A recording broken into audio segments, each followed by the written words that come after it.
Hürmetli vatandaş, bugünkü leksiyalarımızı başlayımız.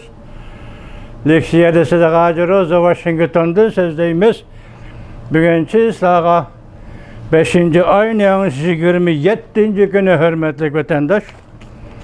Bugünkü vaziyetten söz eytidigan bolsa, hazır Amerika Qo'shma Shtatlarının prezidenti Joe Biden yuqumliq virusning kelish manbaini qaytadan tekshirish to'g'risida bayonot, maxsus o'zining bayonotini e'lon qildi. Vatandaşlar, bundaq bo'lganda ishtigan jungo uchun chataq bo'lamdi nima? Agar virus tabiatdan kelgan yuqumliq virus emas, tajribaxonadan chiqib ketgan yuqumliq virus degan xulos chiqarilsa, shu yakunga kelinsa, o vaqtida bir Amerika Qo'shma Shtatlarining ishi bo'lmay qoldiki, bu 7 milliard insoniyatning, ya'ni butun yer sharining, butun dunyoning ishi bo'ladi da vatandosh. Shunga bundaq ahvolda ish Xitoy uchun chataq bo'ladi deyman. Bugungi mavzu so'zlaydiganligimiz Prezident Joe Biden Amerika istixborot organlarining material to'plab, tahlil qilib, yuqumliq virusning kelish manbai to'g'risida uchur egallashini talab qildi. Mavzuli xabar 5. ayning 27. kuni Amerika ovozining Xitoy tili programmasi e'lon qilindi. Xabar bunday boshlandi. To'liq tarjimasi vatandoshim. Amerika Qo'shma Shtatlari prezidenti Joe Biden haftaning 3. kuni, ya'ni 5. ayning 26. kuni Amerika istixborot organlarining hassilab tirishchanlik ko'rsatib, yuqumliq virusning kelish manbai to'g'risida uchurlarni yig'ib to'plab tahlil qilib, 3 oydan keyin o'ziga, ya'ni prezident Joe Bidenga yuqumliq virusning kelish manbaini yovvoyi hayvonlardan kelganmi yoki tajribaxonadan chiqib ketgan voqeami doklad qilishini talab qildi.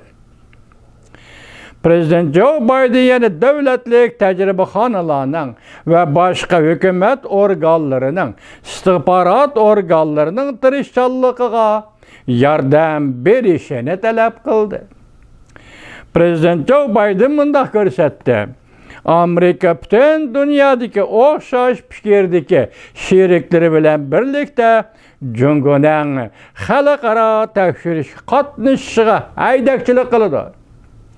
Hamda barliq aloqador statistikalik ma'lumotlar va dalillar bilan ta'minlashiga jungoga haydakchilik qiladi.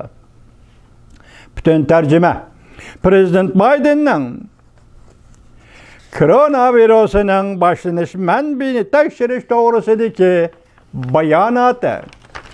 Bu xabarliksa sal uzunroq vatandoshlar, kechiringlarmi? Xili burun 2020 yilning 5-ida koronavirusi paydo bo'lganda, dastlabki chog'da men Amerikada yuqumliq kasallarni tizginlash markaziga murojaat qilib, bu virusning ahvolini tushunishni va bizning bu virusga unumli taqobil turishimizni taklif qilgan edi. Bizning tekshiruvchilarimiz dastlabki bir necha oyda voqea chiqqan yerga yetib bora olmadi. Bu ish koronavirusining kelish manbaini tekshirishni qanot yaydirishga abadiy to'sqinlik paydo qildi. Gerçi shundoq bo'lsin, bu yil 3. oyda men prezident bo'lib saylanib uzun o'tmay, mening davlat bexatarligi maslahatchimni istixborot sohasining koronavirusining kelish manbai to'g'risida bir parcha doklad, jumladan korona yuqumliq virusi hayvonlardan keldimi yoki tajribaxonadan chiqib ketgan hodisami, bu to'g'rida bir parcha doklad tayyorlashiga mas'ul qilib tayinladim. Men mushu ayning 5-ida bir parcha doklad topshirib oldim. Hamda texmil ilgirlab talablarimni o'ttirg'a qo'ydim. Bugungacha Amerika istixborot organlari ikki xil mumkinlikni ko'rdigan holda o'rtaq tonishga keldi. Lekin bu mesele to'g'risida aniq xulosa chiqarmadi. Bu ularning navbatdagi maydoni, garchi istixborot sohasi ikki tarafdagi kishilar avvalgi fikrga eg'ib tursin, yana bir tarafdagi kishilar keyingi ahvolga diqqat qilyotdi. Bu deganlik tabiatdan kelganmi yoki hech qanday chiqib ketganmi? Fikr ikki xil davat.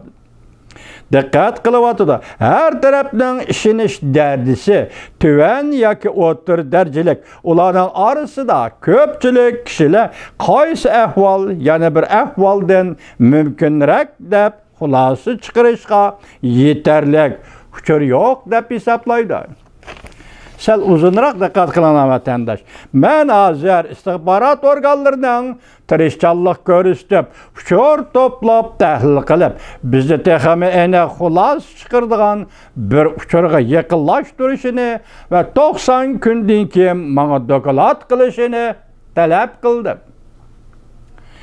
Bu dokladning bir qismi sifatida texmi ilgirlab, tekshiradigan bir sohani, jumladan konkret masalani Jungoning oldiga qo'yishni so'rab ko'rdim.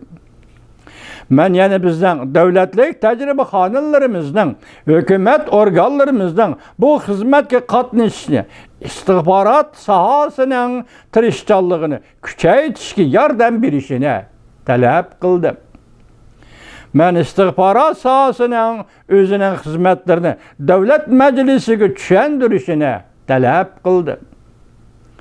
Amerika yana davomli dunyodagi fikrdosh sheriklari bilan hamkorlashib, Jungo hukumatini bu ishga atrofli qatnashishga, aniq va dalil isbotlar bilan xalqaro tekshirishga moslashishga va yetarli statistikalik ma'lumotlar va dalillar bilan ta'minlashga rag'batlantirman.